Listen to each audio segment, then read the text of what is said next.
Hey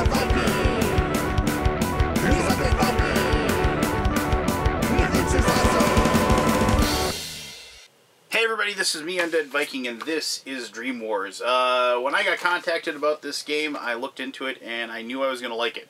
Which is kind of, I mean, unless the whole game just totally bombed, and what I saw wasn't indicative of what the game was going to be, I was really sure I was going to like it. The game that got me into this hobby was Arkham Horror, and the whole premise of the people fighting against the big evil or whatever, as they're challenged by one mishap after another, and misfortune and chaos and terror and what have you.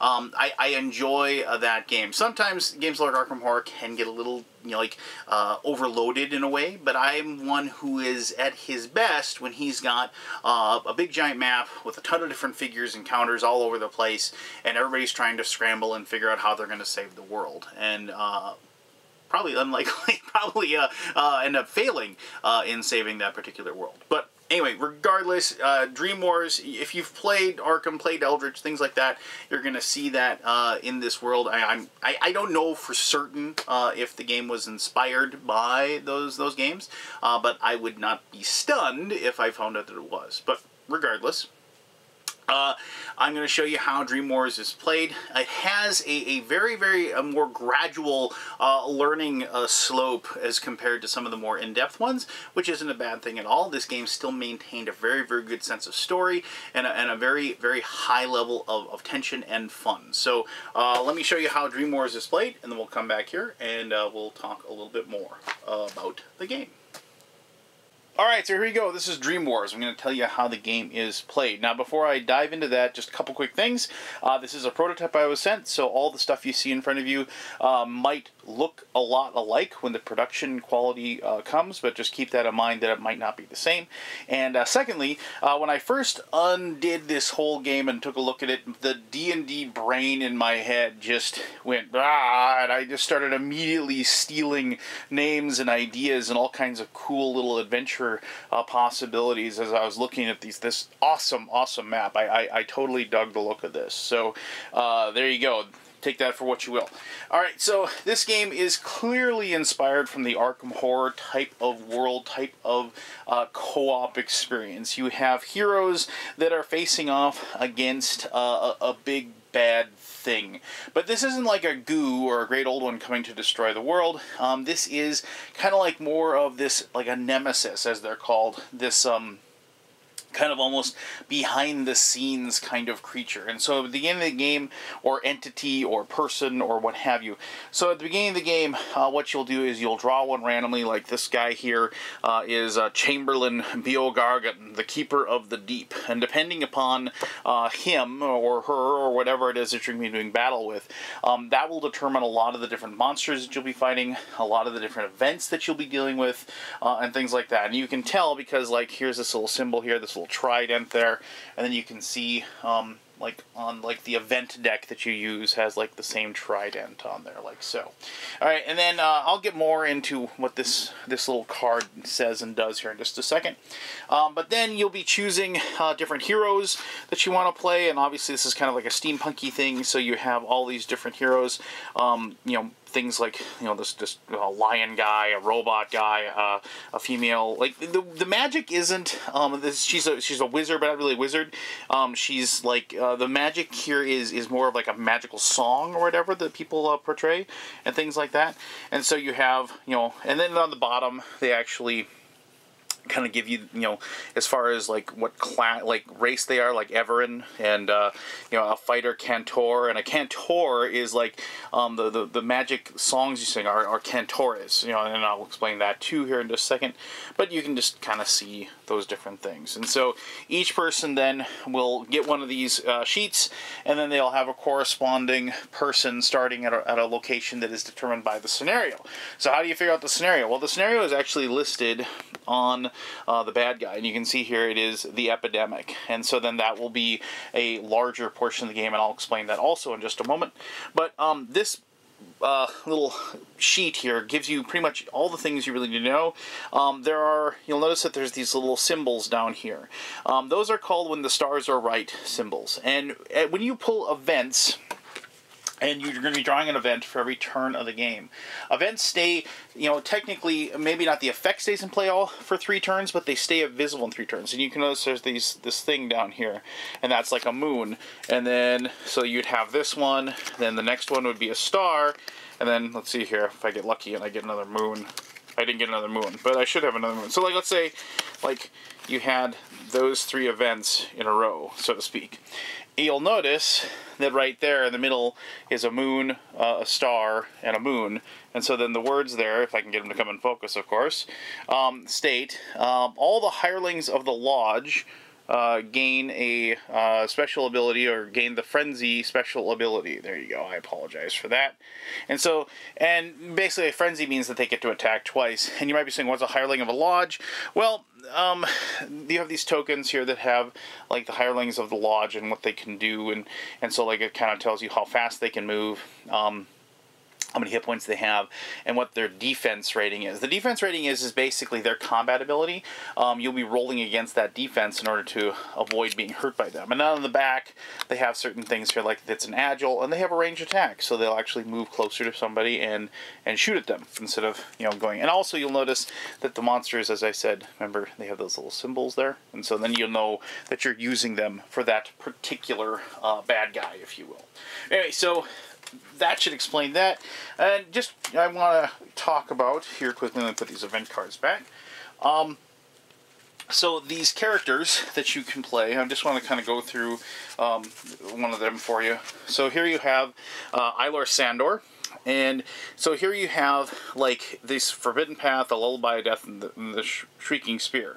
Over here is this, you must have attempted to intone 2 Kantiki, which are those spells I talked about, or kill a nemesis on the Stone of Sacrifice, or any one space adjacent to it. Or you must have successfully tested your arcane 5 times. Once you do those things, you unlock these abilities that are over here, that you then can use during the game. And some of them are static, like they say here, and some of them are rechargeable, so it's something you can keep using. Also over here, it'll tell you the different things: melee combat, your skill, if you have any tech ability, and your ability at casting those magic songs. Now, with the tech ability and magic songs, one of the rules of thumb of the game is, first of all, you're always trying to roll under your ability. So if his melee ability is 3, and you are fighting something, you want to roll underneath a 3 when you roll. And most of the time, you're only going to get to roll 1 die, so that would be a success there. Sometimes there'll be modifiers, like you'll get a +1 if you have a weapon, or -1 because the monster is particularly tough or what have you. And so you have those things you come to, but remember, you're trying to roll under. That's the big deal. Also over here we have hit points and also your movement. So, but the thing is that one of the rules of the game is that when you roll a 1, it automatically succeeds, and you roll a 6, you automatically fail. And a lot of times when you roll 6, it's a bad thing, because your gear can actually like have a critical failure and explode or what have you. But so you have like those, but if you ever have somebody who has like a 0 in tech and you don't have any tech skill, you just can't even attempt to do it. So you can't even hope to roll a 1. And the same thing goes if you have a 0 in the spells as well. So you can see Eogart, the headhunter here, he really can't do any of that stuff, but he's really good at fighting, and he's pretty tough, and he's pretty fast, and he's got pretty good skills. So, and I like the fact that they could have just gone, obviously Everin, kind of an elf. There's the this guy's the Devar fighter, and obviously he's kind of based on a dwarf, but they have the robot guy, the automaton, MAX, Max, and they have, just like kind of the weirder different things. And they could have gone straight fantasy, but they've changed it up a little bit, and I like when people do that. So there, that's what these character sheets are. If you do run out of health, you don't automatically die. You basically have to crawl around. You only move like 1 space a turn until you can either get healed, or somebody heals you, or you only get to do that for as many turns as you have starting life. So he would be able to crawl around for 4 turns with his 4 life. Then you die for real, and you're out of the game. but usually that's more than enough time for the other players to come and save you. But, you know, obviously, you know, that wastes time on their behalf as well if they do that. So, now to begin the game, after you pick your nemesis, your bad guy or whatever, you're going to have to pick each nemesis has an ordeal that he or she or it will have you undergo. And as I said, that is the epidemic for this dude. And so in this ordeals book, this giant book here, and you can see the ordeals, it has this scenario that you'll be playing out. And so then it starts off with the ordeals here. And it's, you know, talks about how difficult it is and so on and so forth. But basically it starts off with a background story that you'll read out loud. I'm not going to read that for you. And there is this mysterious plague, and it'll tell you how to set up the board. So in this case, over here in this town of Falkenberg over here, there is a plague, and those blood drops over there represent the infected people within that city. And over here in the bigger city of Halfen, there are these vials of these potions here that can save those people. And so the whole point is that these players are going to be trying to go in here, grab these vials, and make it over there to heal those people one at a time. And they only have a certain amount of time. After every 4th turn, one of those people will die from that disease, and actually are being mutated, technically. But, you know, so the time is against you, and obviously here's the time track down here that you'll be keeping track of time as well. So it's a big race. However, obviously, there are going to be monsters and other things happening that are going to inhibit your ability to go ahead and take care of that, as with any good game. I mean, if it was just like a pick up and deliver type of thing, it wouldn't be that difficult, right? You know, you just call FedEx and have them sent, and then all would be well and good. So to make this more difficult, however, too, is that if you take any damage while carrying one of these vials in this scenario, the vial is considered to be broken, and you have to go back and get another one. Now, there's an infinite number of vials here on the Santorium where this is at, but you know, you can't, and you can only carry one at a time, of course, so it is a very difficult process that you have to undergo. So the way the game works, and just very, very simply, is the first thing you do is you draw. Oh, I should mention, I apologize, one last thing about these characters. Depending on the character you pick, you know, you'll get life points representing them, and then how fast you can move. And then you get 2 actions and a move on your turn. But you do get a certain number of starting equipment, and that is determined by this little, so this is bag, says he got 4 common items, he gets no tech items, and he gets no Santorium items, those Kantiki items. So over here, like, let's look at here, this guy. You'll see that we have Duncan Yeager, the Ranger. He's even better. He gets 2 common items, and he gets 2 tech items. So you can, so different people are going to start with different items. And also, I apologize, this other thing are Dream Shards. And Dream Shards are these cool, like, things that basically there's these shards of unimaginable power that were shattered. And there's these shards that you can find, you can get as rewards and what have you that have special powers. And so, at the beginning of the game, each person will draw, you know, common items. They'll draw their Kantiki that they start with, their tech items, and last but not least, of course, any Dream Shards they might start with. And so you just have those as items, and as the game progresses, you'll get more. So, like, here's a common item, a Thieving Blade. You know, draw 1 common item for each nemesis your heroes kill. You just have that, and if you have that, you'll get that as a bonus. Let's look at a tech item. So here's a tech item at random. Here we have Aviator Goggles. Whenever you draw a card from the Wilderness Exploration deck, you may decide not to resolve it and discard it. And so if you played games like this, you kind of get where we're going with these things. You know, you can kind of tell, you know, like, what these things do. So here under the Kantiki, I don't know how to say it, Kantiki, whatever. The Contrapasso, heal 1 life point for every life point you inflict to a nemesis in play. This effect lasts until the end of your next hero's phase. And of course, to cast spells, you have to, as you probably guess, roll underneath your skill with it. So, you know, if here you have, you know, Aviator Sandor, the Blood Songster, you know, he had to roll underneath a 3 to successfully cast that spell. And finally, just a Dream Shard. So, like, here's a Star Shard. Using this shard anytime during your hero's phase, you heal 2 life points. Frozen Shard. Water space adjacent to grants the safe forward special rule until the end of the next hero's phase. Basically, you can cross the water. So, different things like that happen. So, at the beginning of each phase, however, each turn, you like access the turn, and then you're going to turn over an event, and then the event, it says, the blazing sun. The clouds have finally parted, and the region enjoys the warmth of the sun. And this is a good one, because you can kind of tell there's a little smiling face down there.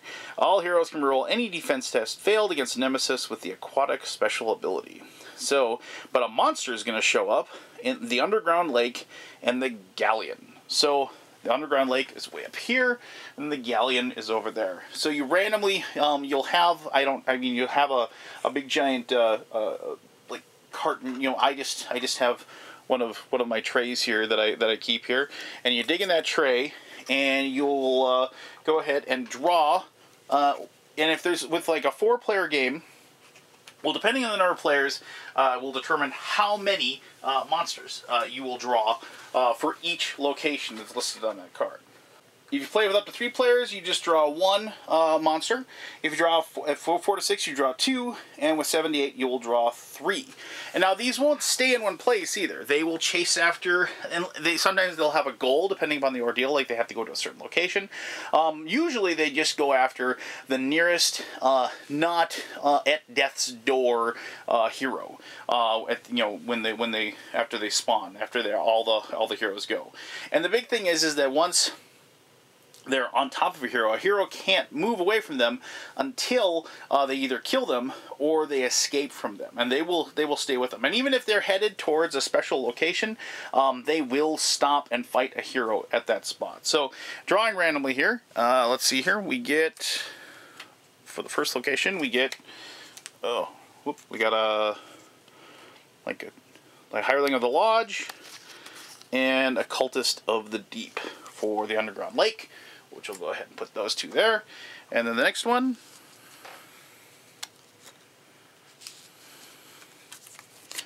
another Cultist of the Deep, and an Ekathon Knight, which is kind of like, I think, like a merman or something like that. And so, these guys, and then they, on the backs, they'll have their special abilities, if any, little, like this guy is fast, meaning that his, speed is super fast. He's got 6, and these guys are right here on the galleon.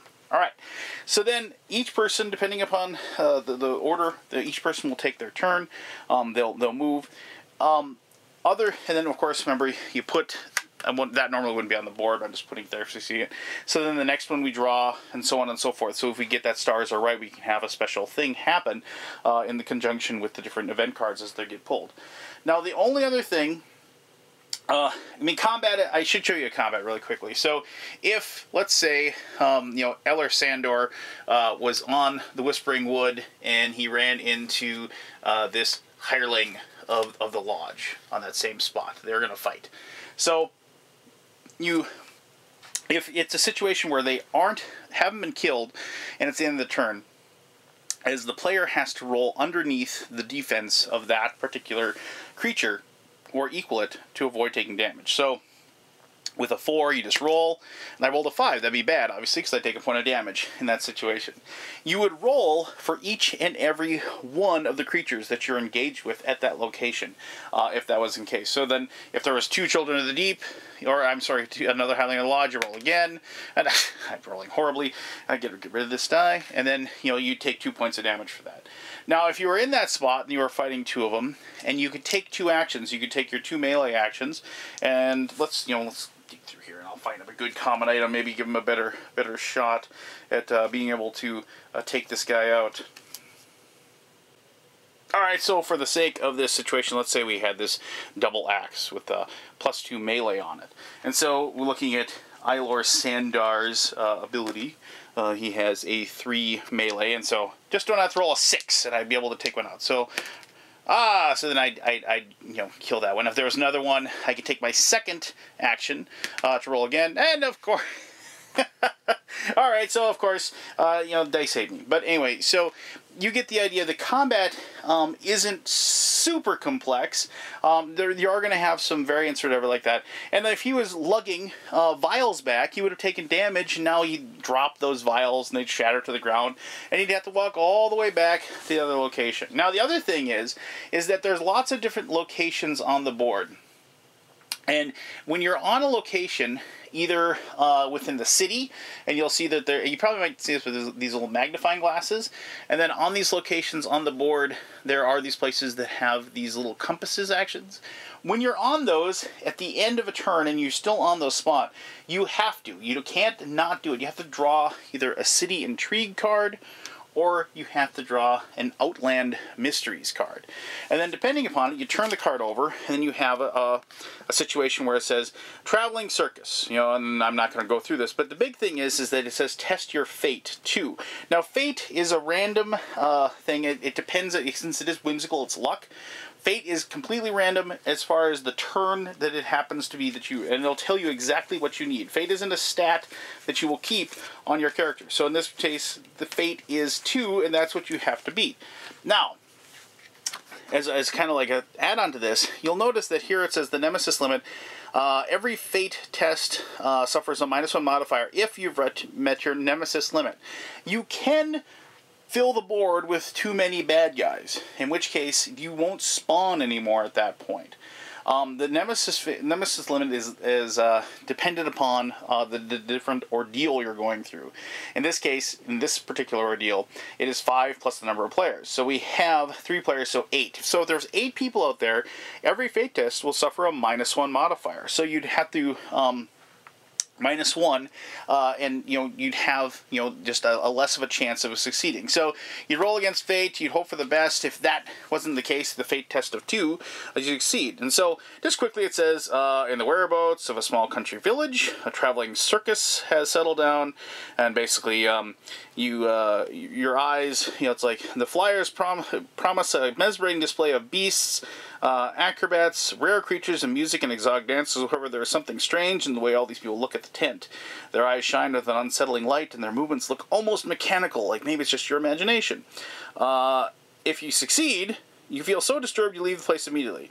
If you fail, you suddenly feel eerily amazed by the marvels of the circus brings and queues up with the other people. You lose your next turn, and obviously losing a turn in games like this is severely debilitating, because you can't do anything in those particular situations. So, and let's just look at the City Intrigue card. So, Bud Epstein, Captain of Fortune. A shy sun has just found its way through the clouds, and so on and so forth. This is, it's like, it is an itinerant company that never stays in the same place for too long. This is the reason why their captain, Bartholomew Bud Epstein, is already at work searching for new recruits and new contacts. If you want to, you can train with the halberds for some time, lose 1 turn, and take 1 halberd from the common items deck. In an alternative, any number of heroes in play can discard a total of 3 Dream Shards to hire the company. And then for the next 3 turns, that hero will gain +1 melee. So, and I love games that have those little adventures going on and what have you, because they're just like a super fun, it adds to the storyline, adds to the immersion of the game, and this is why I really, really like games like this. But anyway, so regardless, at one point you're either going to fail or you're going to succeed at this particular part of the ordeal. And then the thing is, that isn't it, because you have multiple chapters to the story. So you actually have, if you failed or succeeded, it'll tell you to go to the next section of the ordeals. And so you're going to go to this, and then all of a sudden now you're going to be dealing with, and you can actually see there's a tree here. Or mysterious flag, did you succeed? Did you fail? So then you're going to go to, if you succeeded, you got to autoptic research. So you go ahead and do that. But maybe if you failed that one, it'll tell you to go to 3B, and which 3B would be, stop the contagion. And then when you get to there, then it will tell you whether or not you had like an ultimate victory or an ultimate defeat. And so just because you fail like the first part of the quest, it won't actually mean that you're going to fail the entire thing completely. And the cool thing about that is that you can go back and you can fight this same fight again, and you can have a different result with a different, you know, reaction to the situation, and have a totally different story. So, all right, well, obviously this game hit on a ton of different perfect notes for me. This is the type of game that got me into the hobby. This is the type of game that I play because of my love for RPGs and my love for a thematic immersion game. So my final thoughts are going to be pretty obvious, but let me tell you exactly what I think about it a little further. Alright, thank you very much for learning how to play the old Dream Wars, if you will. You know, I've done a pretty good summation already, but I mean, if you didn't bother watching how to play the game, basically this is the type of game that I like. It is full of immersion, it is full of story elements, it is full of you feeling like you are working on a team and you're combating something larger than what your heroes can truly grasp, if you will. My favorite D&D campaigns I ever played in were when the bad guy wasn't like, yeah, it's the sorcerer up there in the tower. He's right there. Let's go get him. It was much better when, like, who was actually pulling the strings, or even if you knew who was pulling the strings, they were just so unfathomably more powerful than you were, or so in just some different dimension or alternate reality or whatever that you just couldn't really affect, but you had to deal with the waves and the rumblings that they were causing within your world. I always enjoyed that a lot more. I liked that feeling of bleak, you know, that feeling of you know, just barely holding the dam up, if you will.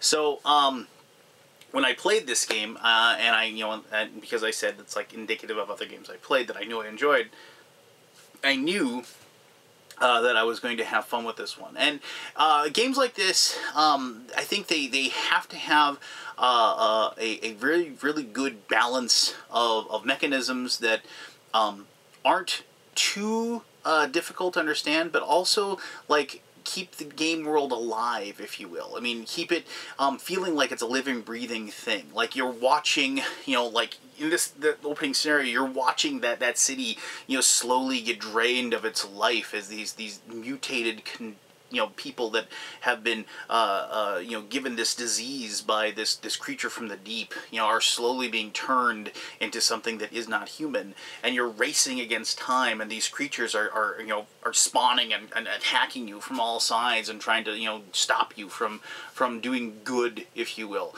And when you have that feeling, when you have that living, breathing world, and those successive chapters that you have, you know, within the Ordeals book, it really feels like you're not so much playing a game anymore, but you're playing like a really good story. You're playing, you know, like, if you will, maybe a sci-fi movie, or you know, on the Sci-Fi Channel, or you know, just like reading a good, you know, pulp fantasy novel, if you will. So, and that's what I felt like when I played this game. If you like these types of co-ops, these heavily thematic co-ops, I think you're going to absolutely love Dream Wars, and I highly suggest that you check it out. So there you go. If you have any questions about Dream Wars, go ahead and ask away. I'll answer those to the best of my ability, as I always will try to do. As always, thank you very much for taking the time to watch this video, and until next time, this is me, the Undead Viking, telling you to have yourself one heck of an awesome day. Alright, bye-bye.